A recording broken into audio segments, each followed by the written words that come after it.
from Ohio, Mr. Jordan. Thank you, Mr. Chairman. You just gave a long answer, Madam Secretary, to Ms. Sanchez about what you're doing, but nowhere in there did you mention a video. You didn't mention a video because there was never a video-inspired protest in Benghazi. There was in Cairo, but not in Benghazi. Victoria Nuland, your spokesperson at the State Department, hours after the attack said this: Benghazi has been attacked by militants. In Cairo, police have removed demonstrators. Benghazi, you got weapons and explosions. Cairo, you got spray paint and rocks. 1 hour before the attack in Benghazi, Chris Stevens walks the diplomat to the front gate. The ambassador didn't report a demonstration. He didn't report it because it never happened. An eyewitness in the command center that night on the ground said no protest, no demonstration. 2 intelligence reports that day. No protest, no demonstration.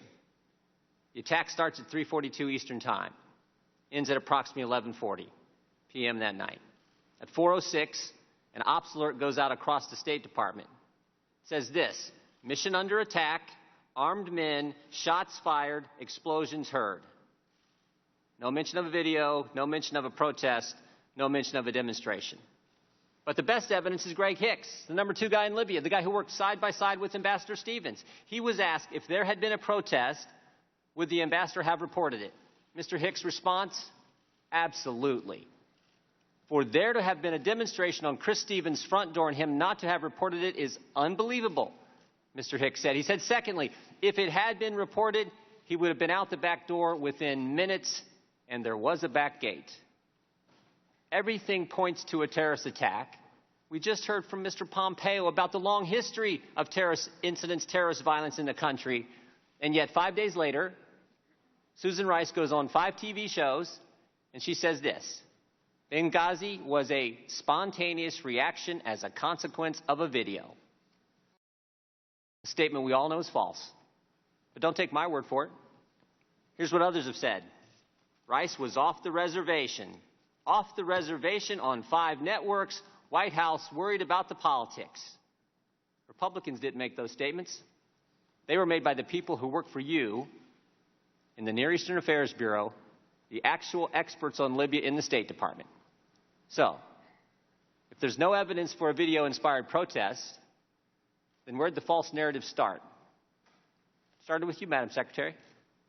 At 10:08 on the night of the attack, you released this statement: some have sought to justify the vicious behavior as a response to inflammatory material posted on the internet.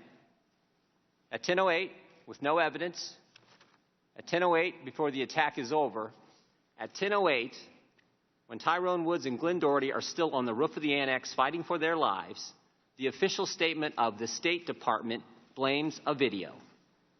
Why? During the day on September 11th, as you did mention, Congressman, there was a very large protest against our embassy in Cairo. Protesters breached the walls. They tore down the American flag. And it was of grave concern to us because the inflammatory video had been shown on Egyptian television, which has a broader reach than just inside Egypt. And if you look at what I said, I referred to the video that night in a very specific way. I said some have sought to justify the attack because of the video. I used those words deliberately, not to ascribe a motive to every attacker, but as a warning to the region that there was no justification for further attacks. And in fact, during the course of that week, we had many attacks that were all about the video. We had people breaching the walls of our embassies in Tunis and Khartoum. We had people, thankfully not Americans, dying at protests, but that's what was going on, Congressman. Secretary Clinton, I appreciate most of those attacks were after the attack on the facility in Benghazi. You mentioned Cairo. It was interesting what else Ms. Nuland said that day. She said, if pressed by the press, if there's a connection between Cairo and Benghazi, she said this: there's no connection between the two. So here's what troubles me. Your experts knew the truth. Your spokesperson knew the truth. Greg Hicks knew the truth. But what troubles me more is I think you knew the truth. I want to show you a few things here. You're looking at an email you sent to your family. Here's what you said. At 11 o'clock that night, approximately 1 hour after you told the American people it was a video, you say to your family, 2 officers were killed today in Benghazi by an al-Qaeda-like group. You tell the American people one thing, you tell your family an entirely different story. Also, on the night of the attack, you had a call with the president of Libya. Here's what you said to him. Ansar al-Sharia is claiming responsibility. It's interesting. Mr. Katala, one of the guys arrested and charged, actually belonged to that group. And finally, and most significantly, the next day, within 24 hours, you had a conversation with the Egyptian Prime Minister. You told him this: we know the attack in Libya had nothing to do with the film. It was a planned attack, not a protest. Let me read that one. We know, not we think, not it might be. We know the attack in Libya had nothing to do with the film. It was a planned attack, not a protest. State Department experts knew the truth. You knew the truth. But that's not what the American people got. And again, the American people want to know why. Why didn't you tell the American people exactly what you told the Egyptian Prime Minister?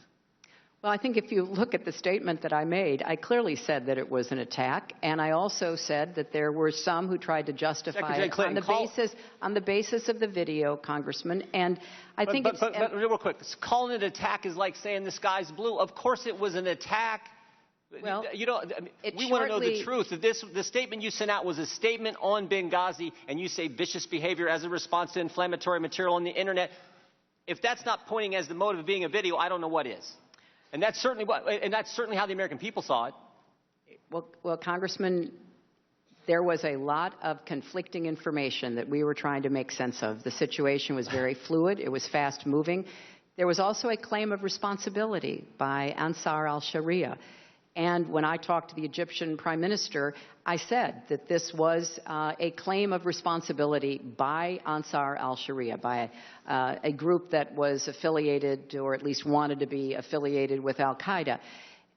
Sometime after that, the next day, early the next morning after that, on the 12th or 13th, they retracted their claim of responsibility. Madam Secretary? And I think if you look at what all of us were trying to do, and we were in a position, Congressman, of trying to make sense of a lot of incoming information and watch the way the intelligence community tried to make sense of it. Madam Secretary. So all I can say is nobody... There was not conflicting information the day of the attack because your press secretary said, if pressed, there's no Cairo in Benghazi. It was clear. You're the ones who muddied it up, not the information. Well, there's no connection. Here's what I think is going on.